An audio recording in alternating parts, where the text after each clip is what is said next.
যে আমাদের যত ঝামেলায় গোমাতাকে নিয়ে হচ্ছে, আপনি তো বর্তমানে পূর্বস্থলী উত্তরের বিধায়ক এবং এখান থেকে প্রতিনিধিত্ব করছেন একটা বিধানসভায়, আর বিধানসভা হয় যারা বিধায়কেরা ল মেকার হয়। আমরা দাবি করি মুসলিমরা আমাদের পক্ষ থেকে যে অন্তত পক্ষে পশ্চিমবঙ্গে আপনারা মেজরিটি আছেন, কমসে কম গোমাতাটাকে আপনারা একটা রাষ্ট্রীয় প্রাণী বলে ঘোষণা করে দিন। ঝামেলা থাকবে না গো।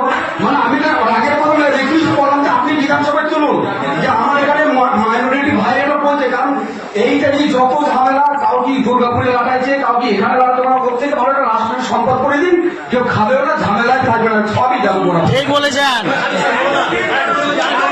ধন্যবাদ। সকলে একমত আমরা। আপনি তুলবেন, উনি যেটা বললেন এটা তুললে আমরা কিন্তু খুব উপকৃত হব। আপনাদের কথা আমি আমি এখন বইয়ের কথা বলছি।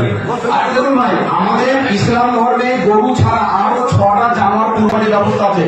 গরু মোষটা আমাদের সমস্যা ক্রিটিক্যাল হবেই না, এর সঙ্গে উট, দুম্বা, ছাগল, ভেড়া।